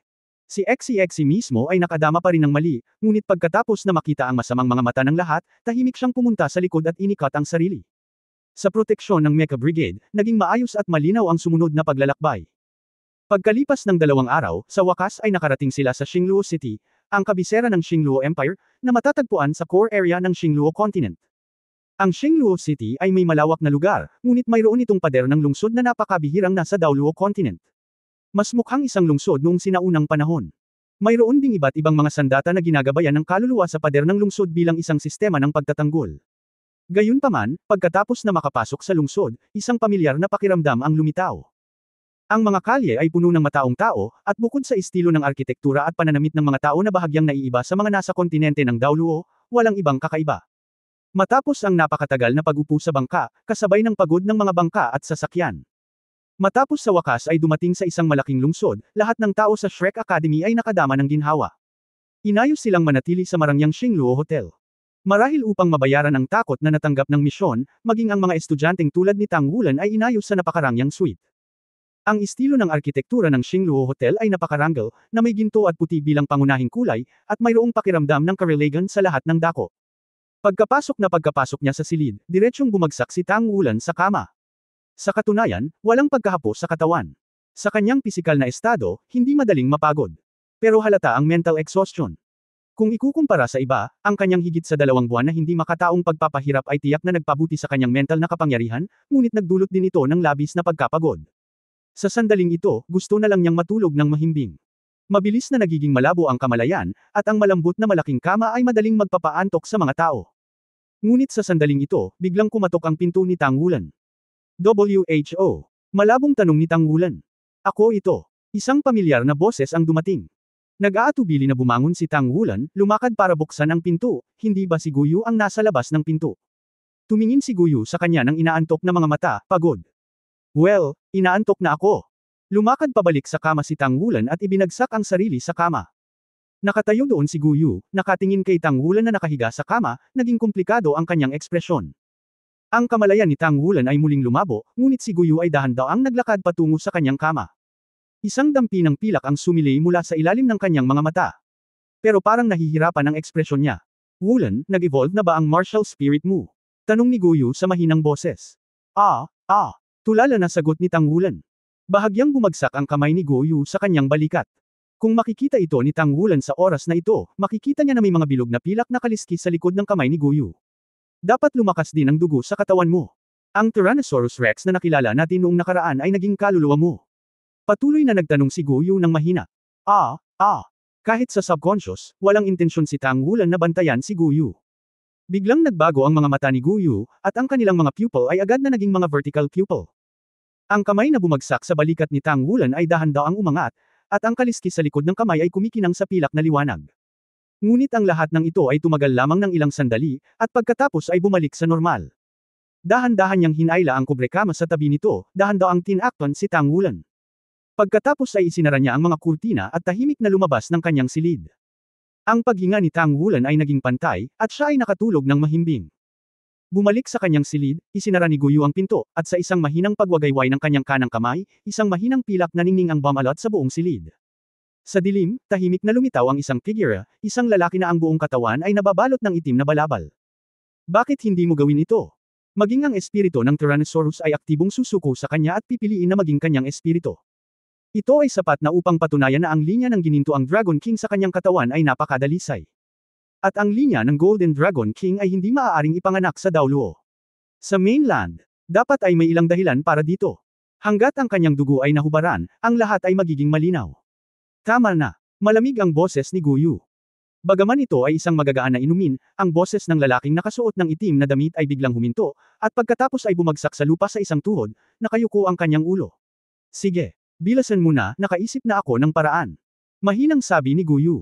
Panginoon, ano ang dapat gawin ni Nar doon? Talagang hayaan siyang umiral ng ganito. Bulong ng lalaking nakaitim. Mahinahong sinabi ni Guyu, ito rin ang dahilan kung bakit hindi ko ginagalaw si Tang Woolen. Lahat ng bumangon sa kanya ay dapat niyang lutasin. Ang taya sa pagitan namin ni Nier ay dapat kumpletuhin. Matapos ang mga ito ay maayos na malutas, ako ay natural na may gagawin tungkol kay Tang Woolen. Ang kailangan mong gawin ay kontrolin ang kailangan nating kontrolin dito sa lalong madaling panahon. Oo. Magalang na sumang-ayon ang lalaking nakaitim at dahan-daang tumayo. Tahimik na muling sumanib sa dilim at nawala. Ikanaway ni Guyu ang kanyang kanang kamay, at tahimik na nawala ang pilak sa silid. Pumunta siya sa bintana, dahan-daang binuksan ang bintana, at tumingin sa labas ng bintana. Gabi na noon, unti-unting nawawala ang paglubog ng araw, at malapit nang lumubog ang gabi. Ang mga iniisip sa kanyang mga mata ay unti-unting napalitan ng kawalan, at ang kanyang isip ay walang laman. Tila ang lahat ay biglang nagiging hindi mahalaga sa sandaling ito. Sa sandaling ito, malinaw na naramdaman ni Guyu na siya ay medyo nalilito, kahit na medyo nalilito. Nagising, refresh. Iniunat ni Tang Woolen ang kanyang baywang, at ang kanyang tiyan ay biglang tumunog na parang kulog. Gutom na gutom na. Kahapon ay nakatulog ako nang hindi kumakain ng hapunan. Ito ay simpleng hindi mapapatawad. Biglang na-miss ni Tang Woolen ang pagdating ni Teacher Muya, kahit na siya ay nasa matinding espesyal na pagsasanay araw-araw kapag naroon si Muya. Pero medyo maganda. Pagkatapos ng bawat espesyal na pagsasanay, dadalan siya ni G. Makino ng espesyal na masustansyang pagkain. Sa loob ng higit sa 2 buwan, kinakain niya ang lahat ng bihirang pagkain sa karagatan. Isa rin itong mahalagang dahilan kung bakit mabilis mag-evolve ang kanyang katawan. Ang pinsalang dulot ng pagkakabangga sa Black Level Mecha noong araw na iyon ay gumaling na, at ang kakayahan ng katawan sa pag-aayos sa sarili ay napakalakas, at hindi na kailangang mag-alala ni Tang Woolen tungkol dito. Ang lahat ay ginawa ng lohikal. Buksan ang bintana, at ang sariwang hangin sa umaga ay susundan, na may kaunting basa-basa na hangin, na nagbibigay sa mga tao ng isang napakakasiyasya at nakakapreskong pakiramdam. Nakatingin sa silangan, naghihintay na lumitaw ang kaputian ng tiyan ng isda. Sa sandaling ito, nabuksan din ang bintana ng kasunod na silid. Woolen. Dumating ang boses ni Guyu. Anong problema? Nakangiting tanong ni Tang Woolen. Tumingin si Guyu sa kanya at marahang umiling, wala lang, gusto lang kitang tawagan. Biglang ngumiti si Tang Woolen, mukhang nandito ka kagabi, tama? Well, gusto kitang yayain na mamasyal. Kung inaantok ka na, kalimutan mo na. Mahinang sabi ni Guyu. Okay, let's go today. Di ba sinabi nating bigyan tayo ng magandang pahinga sa 3 araw na bakasyon? Nagkataon na gusto ko ring makita ang lokal na kaugalian sa Starluo City na ito. Hilingin sa lahat na sumama. Umiling si Guyu, gusto ko lang sumama sa iyo, kaya huwag kang tumawag ng iba. Saglit na natigilan si Tang Woolen, ngunit may biglang init sa kanyang puso. Kahit na maraming beses na nag-aalala si Guyu, kahit na ang pakiramdam na hindi papasok ang mga estranghero, malinaw niyang nararamdaman ito sa kanyang sarili. Uri ng dependence. Sa napakatagal na panahon na magkakilala, minsan ay bigla na lang siyang nagbabago ng kanyang emosyon at nararamdaman niyang hiwalay siya sa kanyang sarili. Ngunit sa sandaling makatagpo siya ng anumang panganib, palagi siyang lilito sa kanyang tabi sa unang pagkakataon. Okay. Sumang-ayon si Tangwulan, gayunpaman, pagkatapos kong magtanim ng Purple Demon Eyes mamaya, kakain ako sa lalong madaling panahon. Gutom na ako. Ngumiti si Guyu, puuch, nagulat pa rin ako na nakatulog ka nang hindi kumakain kagabi. Hindi tulad mo. Anong hindi ka tulad ko? Tanong ni Tangwulan. Estilo ng pagkain. Kaya ganito ako sa puso mo. Nalulungkot ako. Si Tangwulan ay mukhang nabalisa. Bahagyang ngumiti si Guyu, kung may kakayahan ka, kung hindi ka kakain ngayong umaga, babawiin ko ang sinabi ko. Hindi, mahilig lang ako sa pagkain. Agad na naging matuwid si Tangwulan. Ang malabong lilang kahulugan ay natunaw sa mga mata, at ang hindi maipaliwanag na init at ginhawa, malabong naramdaman ni Tangwulan na ang kanyang Purple Magic Pupil ay maaaring magkaroon ng tagumpay. Pagkatapos ng mahabang pagsasanay, sa wakas ay may mga palatandaan ng pagpunta mula sa unang yugto hanggang sa ikalawang yugto. Ang Purple Pole Magic Pupil Cultivation ay nahahati sa 4 na yugto, ang unang yugto ay ang Banayad, pagkatapos ang ikalawang yugto ay Zumi, ang ikatlong yugto ng Buto ng Mastasa, at ang ika-4 na yugto ay Sumasaklaw sa lahat. Kakaunti lang daw ang makakapag-practice ng Purple Magic Pupil hanggang sa ikatlong yugto, lalo pa sa ika-4 na yugto. Ngunit ang hindi mahahalata na pagpapabuti ng Purple Magic Pupil ay malaking pakinabang sa espiritual na kapangyarihan ng paglilinang at pakikipaglaban. Malabong naramdaman ni Tangwulan na ang dahilan kung bakit niya ay upgrade ang Purple Demon Eye ay higit sa lahat dahil ang pamamaraan ng cultivation ng Nomen Insect ay nagpasigla sa kanyang sariling potensyal, kasabay ng pagtaas ng mental power. Guyu, gaano kalaki ang espiritual na kapangyarihan mo ngayon? Alam mo ba? Tanong ni Tangwulan kay Guyu. Hindi ko alam, mas higit pa ito sa iyo. Ang sagot ni Guyu ay medyo nagalit kay Tangwulan.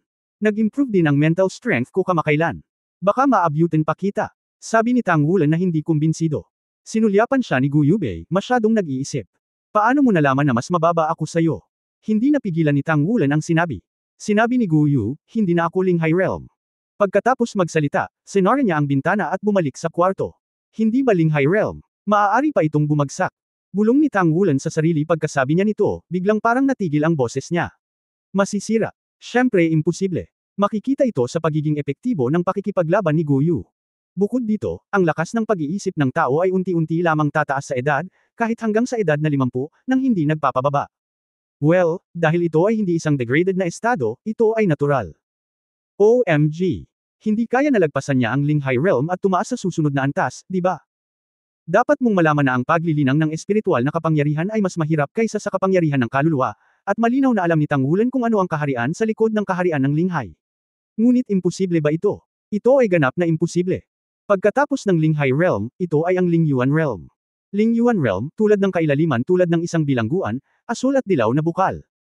Pag-akyat sa mahirap at pagbagsak sa dilaw na bukal, ang isip ay babalik sa puso.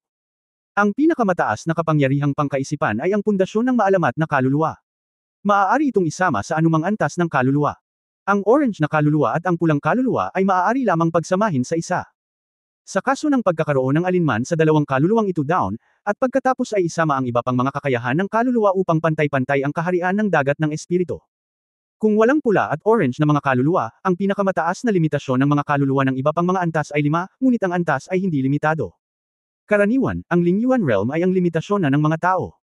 Ang espiritual na kapangyarihan na kailangan ng Linghai Realm ay 500, habang ang espiritual na kapangyarihan na kailangan ng Lingyuan Realm ay kasing dami ng 5,000. 10 beses. Kahit na alam ni Tangwulan na ang kanyang mental power ay bumuti ng gusto, gaano man ito kalaki, aabot siya sa 1,000 mental power sa tuktok. May puwang pa rin na parang bangin mula sa kaharian ng Lingyuan.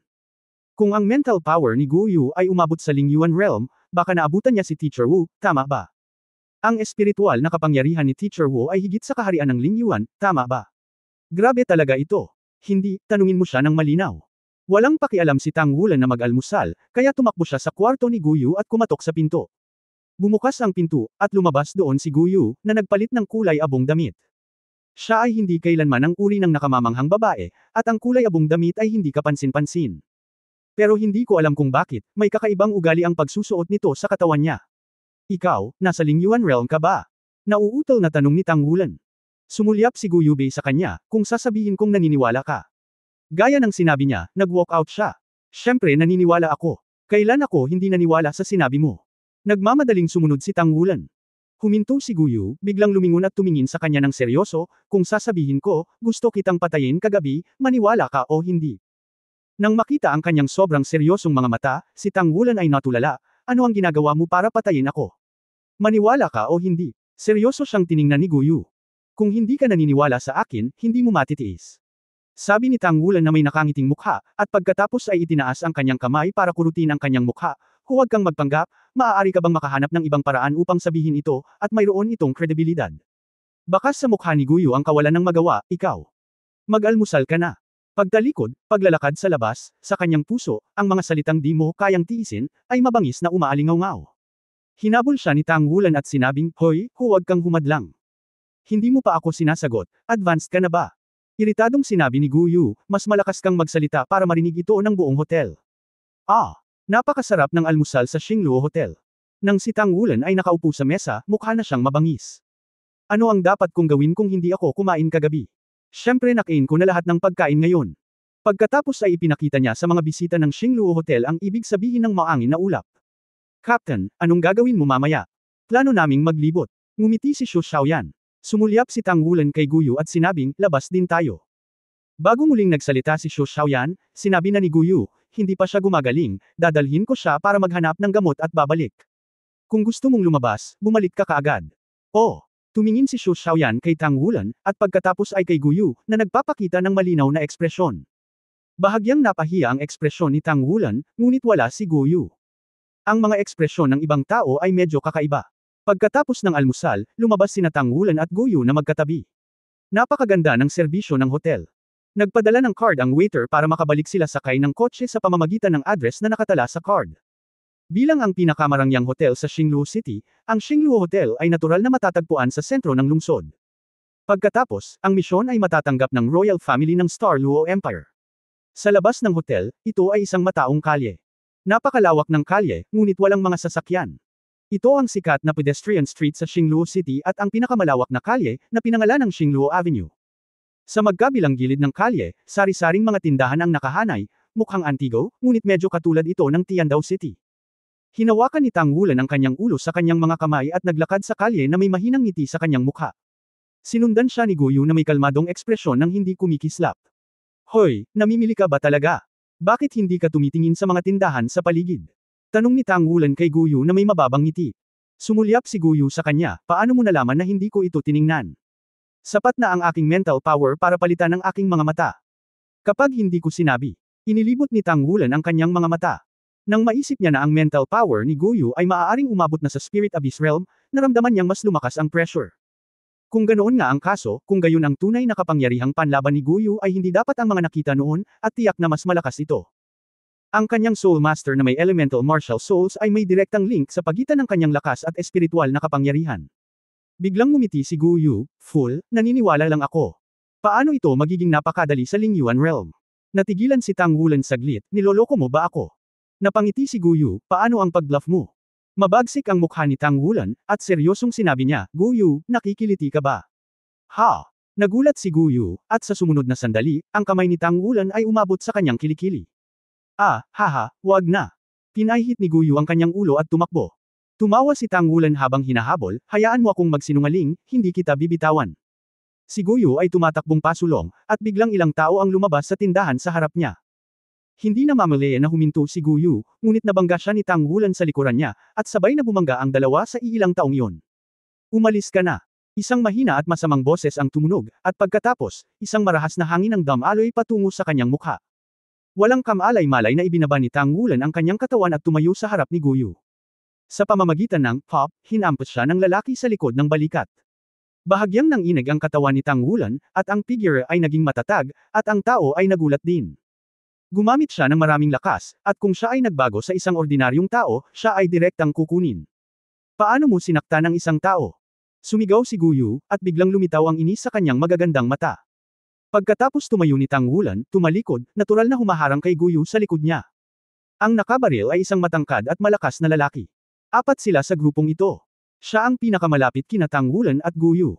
Ang 4 ay mga lalaki, pawang nasa katanghaliang gulang, nakasuot ng damit na incheck. Matangkad at malakas. Pero puno ng bangis ang mukha niya. Umalis ka na.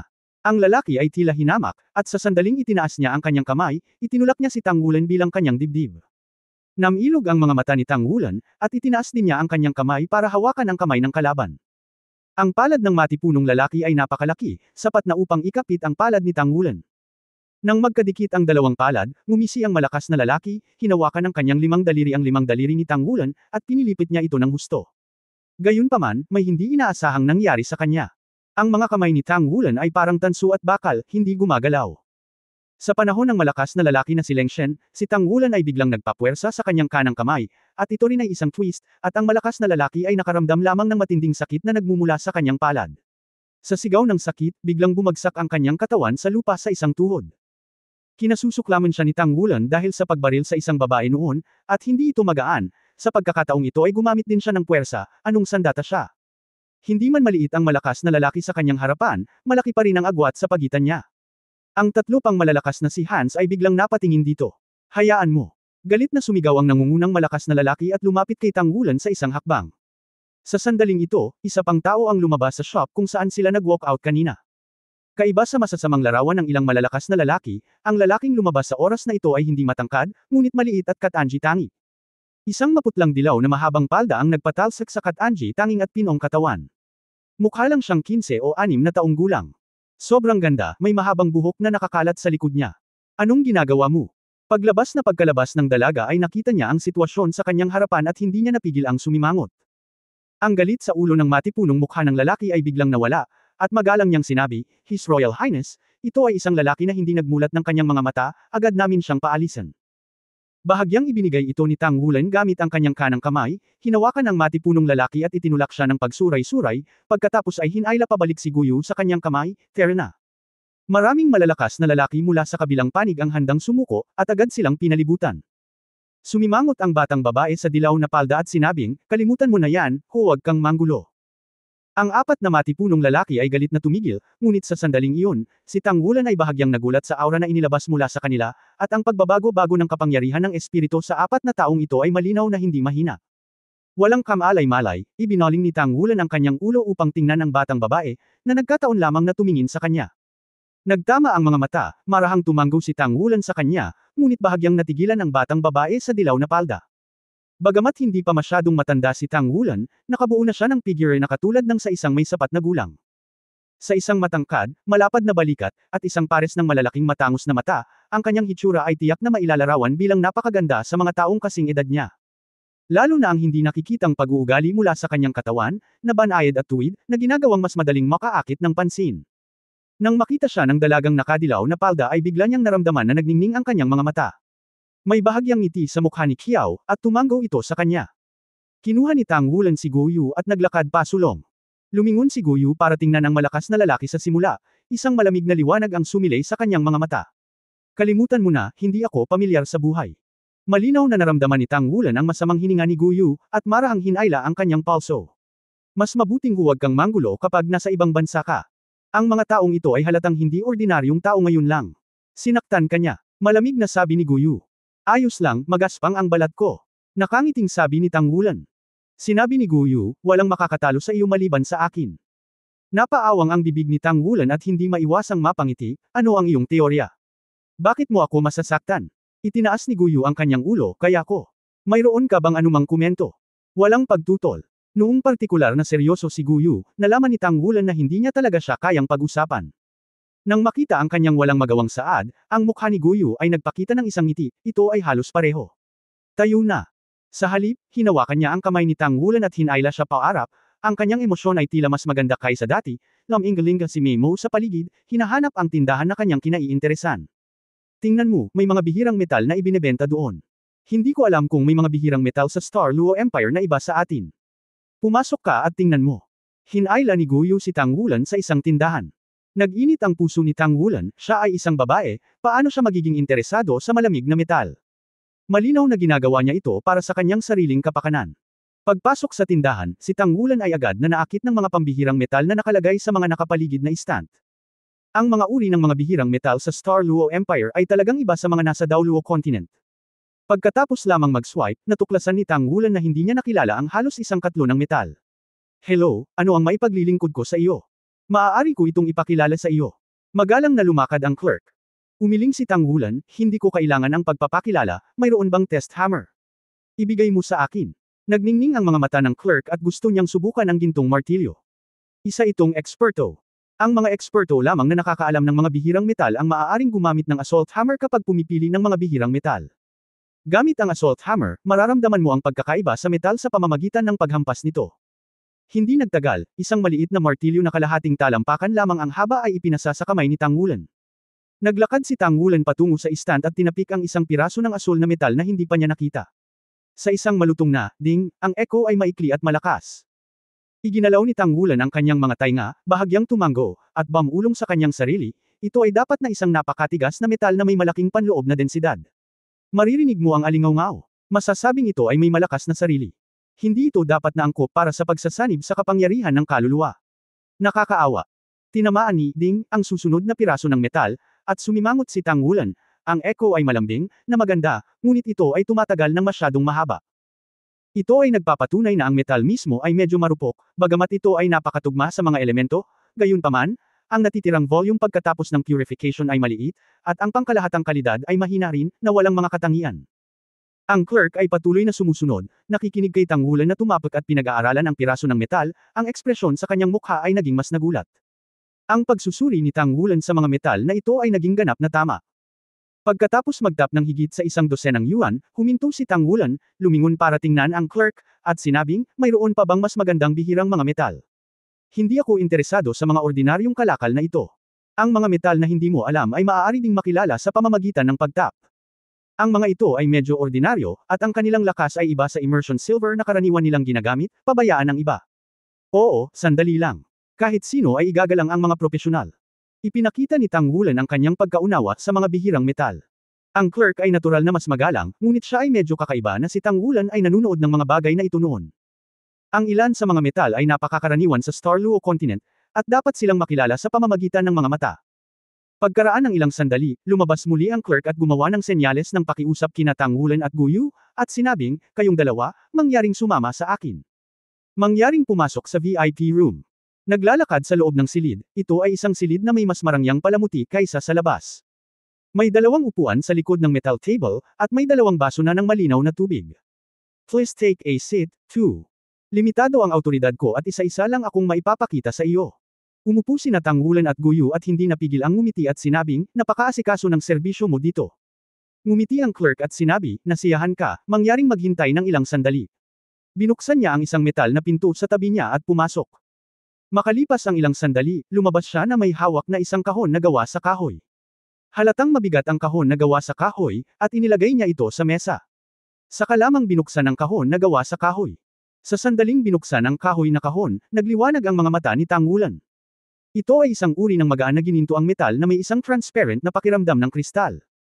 Ito ay medyo katulad ng Sky Star na bakal, ngunit ang Sky Star na bakal ay medyo gininto ang doon, at wala sa harap niya. Ang ganoong uri ng napakayaman na ginto, ngunit napakapantay. Kinuha ni Tang Wulan ang assault hammer at bahagyang tinapik ito. Nagkaroon ng liwanag na, ang echo ay lubhang kakaiba, na parabang ito ay pinabalik-balik, at ang metal ay bahagyang kumikislap. Matapos makinig ng mabuti si Tang Wulan saglit, ang gintong assault hammer ay muling tumapak, at nagkaroon ng isa pang bahagyang paghiging. Napakataas ng panloob na density, ngunit mayroon itong mahusay na pagkakaugnay ng elemento, at mayroong ilang mga pambihirang katangian. Pagkatapos ng percussion, ang tunog ay may 9 na pag-ikot, at bawat pag-ikot ay tataas ang tunog ng 1 punto. Ang piraso na ito ano ang mga katangian ng metal? Tanong ni Tang Wulan sa clerk. Ang clerk ay nagsabi, ito ay gintong kristal, isang bihirang-bihirang metal. Ito ay may pag-aari ng pagtaas ng lahat ng enerhiya. Gaya ng naramdaman mo, kapag ito ay tumaas, ito ay bubuo ng 9 na salansan, sa bawat oras na ito ay maaaring tumaas ng humigit kumulang 100%. Ngunit pagkatapos ng superposisyon, ang pagtaas ng enerhiya ay maaaring umabot sa 30%. Ang bihira ay ang sarili nitong tigas ay napakahusay, at ito ay may mahusay na solubility sa iba pang mga metal, sa pangkalahatan. Forging, pinili kong idagdag ang super metal na ito. Hindi malay na tanong ni Tang Wulan, paano ito ibebenta? Naabot na niya ngayon ang yugto ng isang forge ng ika-6 na antas. Walang problema sa pagkatunaw ng 3 metal. Sa hinaharap, kapag tinulungan niya ang kanyang mga kasosyo na i-upgrade ang battle armor, hindi may iwasang gamitin niya ang espiritual na halwang metal.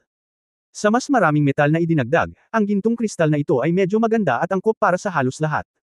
10,000 bituin bawat gramo. Nakangiting sabi ng clerk. Bahagyang tumigas ang ekspresyon ni Tang Wulan, mga barya ng Star Luo. Bigla siyang nakaramdam ng problema. Bagamat marami siyang dalang pera, lahat iyon ay federal na pera ng Daoluo Continent. Gayun din, 10,000 isang gramo, na masyadong mahal. Hindi niya kayang husgahan ng hindi alam ang conversion ratio ng Star Coin at federal currency. Bukod dito, kung ito ay ginagamit para sa pagtunaw at pag-forging sa hinaharap, at ang kabuuang halaga ng metal na ito na kailangan mismo at ang iba pang 7 kasosyo, natatakot ako na ito ay kalkulahin sa tonelada, na isang astronomical figure lamang. Mayroon bang anumang bihirang metal? Tingnan natin. Mahinahong sabi ni Tang Wulan. Pakihintay. Sumunod, naglabas ang clerk ng 7 uri ng mga bihirang metal. 7 uri ng mga ito ay kilala ni Tang Wulan, at sila ay pag-aari din ng Daoluo Continent. Ang iba pang 4 ay natatangi sa Xingluo Continent. Ang bawat isa ay may sariling katangian, at lahat sila ay katumbas.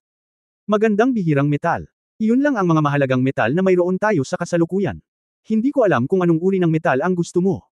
Magalang na tanong ng clerk. Ininom ni Tang Wulan ang kanyang bibig at sinabing, mabuti ang lahat. Kung mayroon kang sapat na mga supply, gusto ko ng isang malaking batch. Oo, may tanong ako. Tumatanggap ka ba ng mga pinong metal dito? Natigilan sandali ang clerk, nagawa ko, ngunit tinatanggap lamang namin ang higit sa 1,000 palsipikado. Nang marinig ang tanong ni Tang Wulan, ang dati niyang sigasig ay biglang nawala, depende sa edad ni na Tang Wulan at Guyu, kahit isang panday. Magkano ang maaaring gawin? Level 1 o Level 2 panday? Sa antas pa lang ng purification sa pamamagitan ng 100 forging, ang libo-libong forging ay malamang na napakahirap. Tumango si Tang Wulan, mayroon akong ibebentang metal, kaya mangyaring tingnan ang iyong mga tao. Tulad ng sinabi niya, isang ilaw ang kumislap sa kanyang kamay, at mayroong isang piraso ng metal sa mesa. For more videos, please like, share and subscribe.